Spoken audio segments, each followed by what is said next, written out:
South Korea and Vietnam agreed to advance bilateral cooperation in artificial intelligence, chips and nuclear energy. With more on Press Perspective today.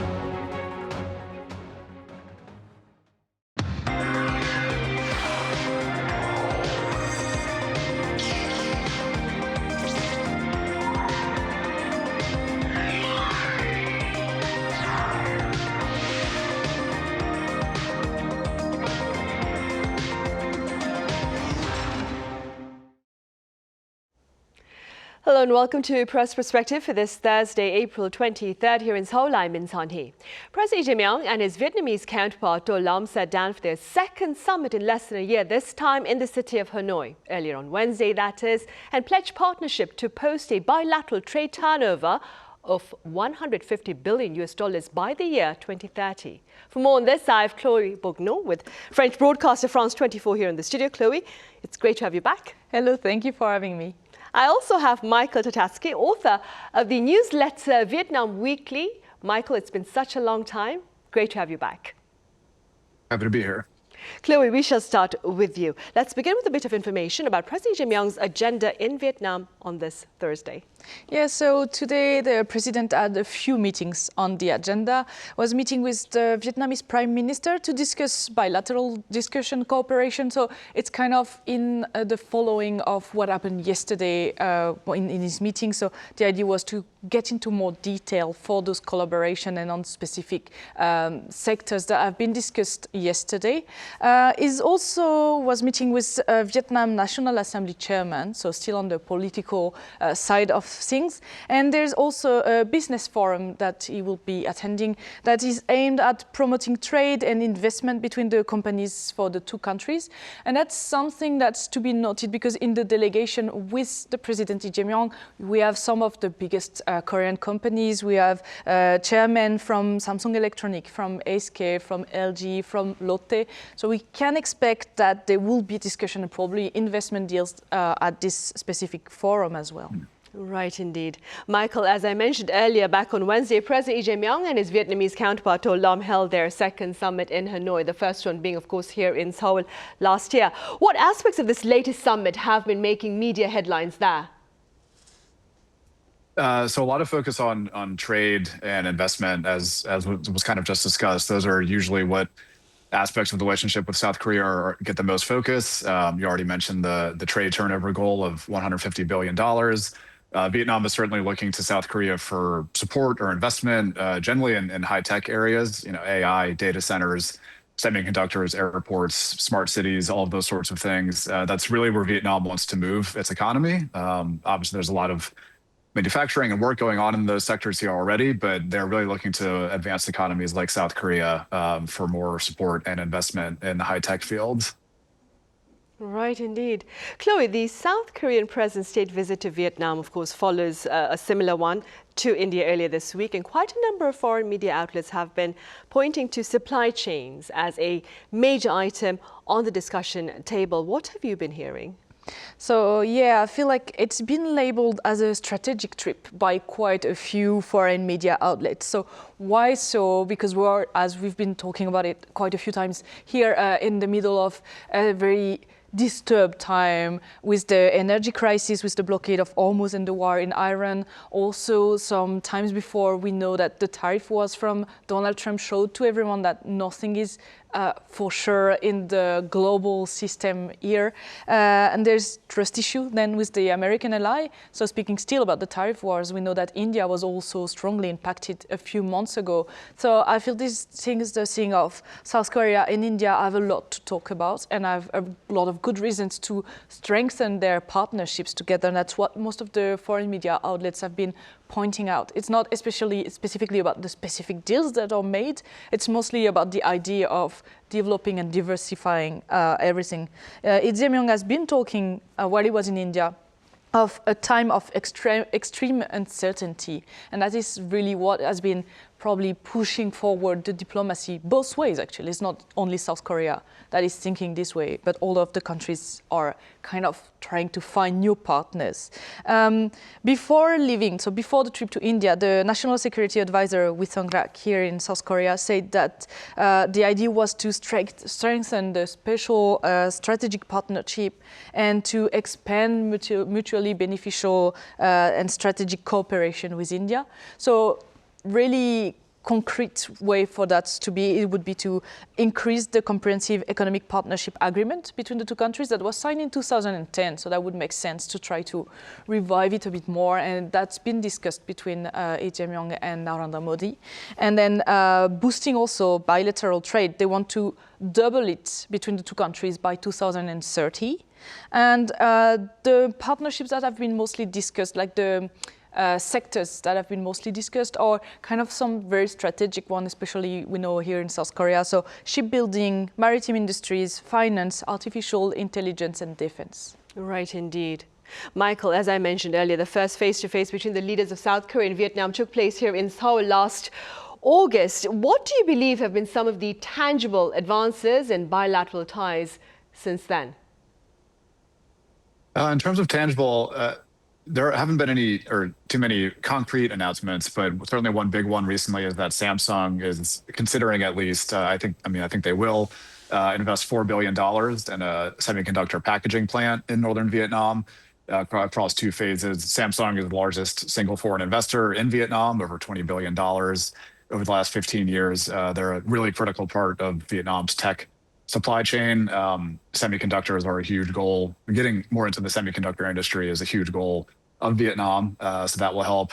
And the defense was just mentioned. There has been some talk of Vietnam potentially buying howitzers manufactured in South Korea. That hasn't been publicly confirmed, but Vietnam is looking to diversify its defense purchases from Russia, where it's traditionally bought weapons from. But those are a couple of items from the last few months. Right, indeed. And defense, of course, being a very big, important issue for quite a number of countries, keeping in mind, of course, the Trump administration's emphasis on the need to strengthen defense spending. That being said, Chloe, quite a number of the US's traditional partners are seeking to strengthen ties among themselves amid concerns over his trade and, of course, foreign policies. What appears to be the interest within the media in France or in broader Europe with regard to Asia's diplomatic efforts to this end? Yeah, I would say that if I'm taking France mostly, there's been quite a stronger focus recently, obviously, on Japan and South Korea because of the visit of the French President, Emmanuel Macron. He was there earlier this month, actually. And it has been closely monitored. India as well is one of the countries that have been really checked on by the French medias, because there's this idea that all the countries want to diversify and they have the strategy to diversify partners.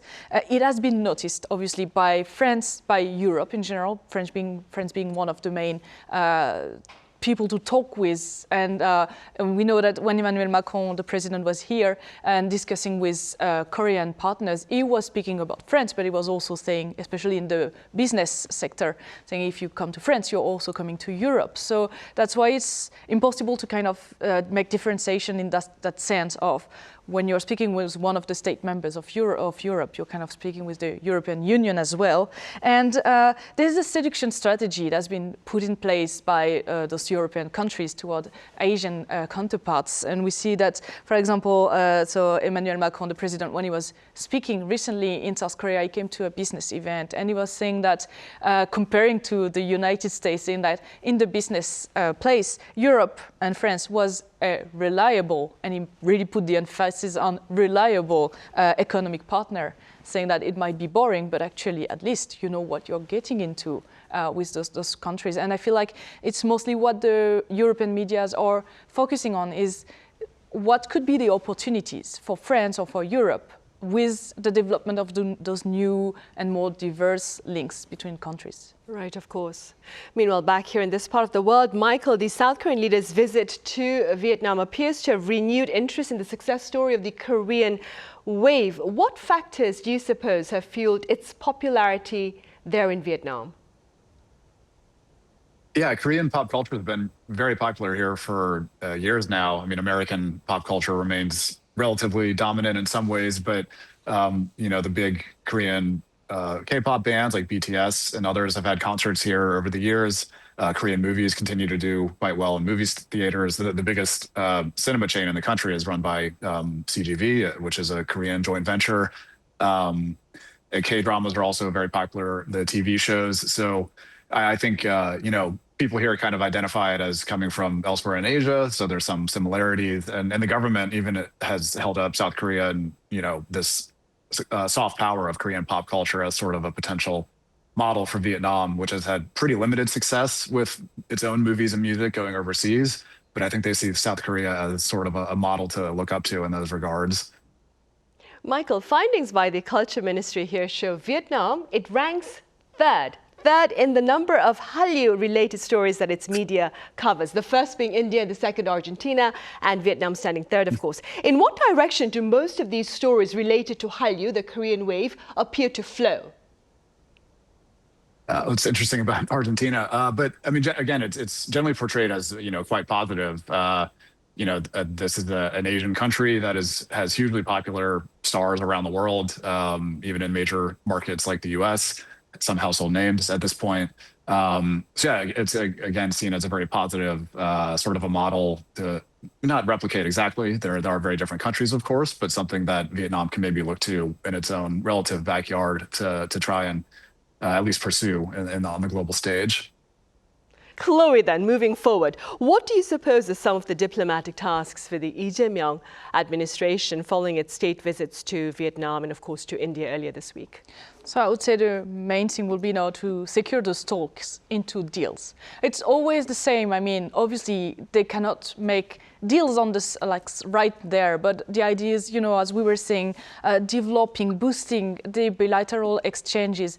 This is coming from a moment where all of those countries realize that they need to secure new allies because everything is moving a lot. For the moment, it's moving in the wrong direction, let's be honest, for everyone. But we also know that it could change again, and that we were speaking about that also during the tariff wars when countries were kind of trying to secure other supply chains, other people with whom to do exchanges. And in the end, when Donald Trump kind of went back and started giving again good points, we realized that some of the deals probably did not look as attractive as they were at first. So it's always this idea of how do we commit? How do we get, as not me, obviously, but the administrations, how do they get to commit and to get those deals done and into real numbers? Obviously, there's a few things that can be done. I guess one of the main things will be offering the interesting economical deals. We'll still capitalism is the strong thing, so you need to be competitive, you need to be a reliable ally, and you need to be giving good deals to the others. So, I mean, that's what the government is already doing with boosting competitiveness of South Korea in some of the main domains. We know the Lee Jae Myung administration is really strong onto artificial intelligence. AI is one of them. So they want to really boost the competitiveness of Korea there. So on the AI that's already happening, but also onto other fields. We've been talking about that, physical AI, that will be tomorrow's AI, and it needs to be started now because obviously you want to be the first one to secure stuff, especially on a native, national level, instead of having to depend on other countries. So that would be one of the things. And we've seen that because the deals were made that were discussed are about also shipbuilding. We know that South Korea is one of the main, is the second shipbuilder in the world. China is the first one, but South Korea is quite strong. It's been making a lot of deals about it. And same for semiconductors. We know that the industry of semiconductor is really, really heavily depending on supply chains, this one, because you need to get rare earth material, and this is mostly owned by China, so you kind of have to protect your own national economy on this. But if South Korea is able to get a very strong semiconductor industry, then maybe they can secure more deals because they will be attractive to other countries. Right. And Michael, what are some of the diplomatic tasks to be tackled by the current Vietnamese administration, especially, of course, keeping in mind the current turbulent geopolitical landscape?